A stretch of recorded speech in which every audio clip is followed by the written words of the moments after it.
setlei kale mau na eibom tave hiti dingin namel lompoi janmang hile kati tave thina kada na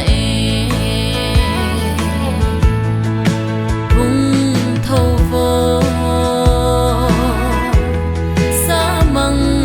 najal sottai Nasen jileh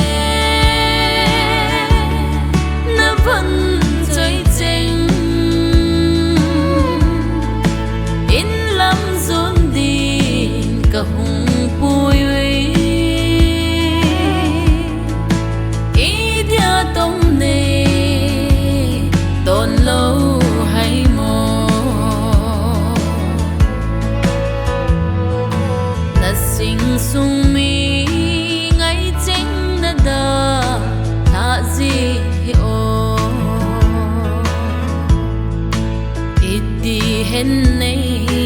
tiu hitai midang khosin alo piin lang khosin hi alam dang ta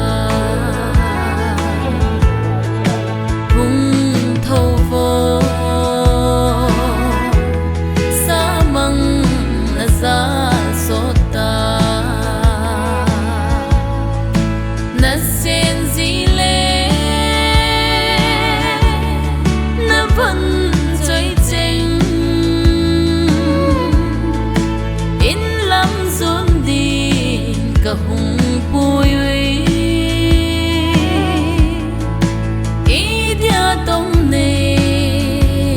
ton lâu haimo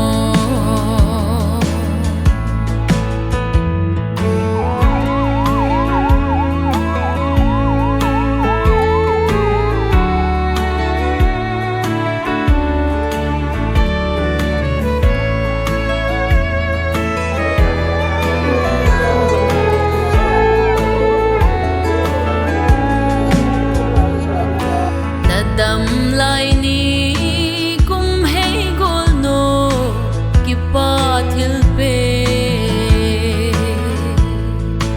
ta me la din na hin sol zin idia dunia ka o thong ham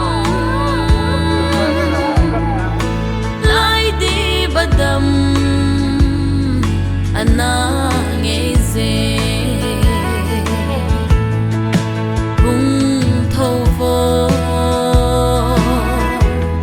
samang najal sottai Nasen jileh navonchoi cheng inlam kahung idia tong ton lâu haimo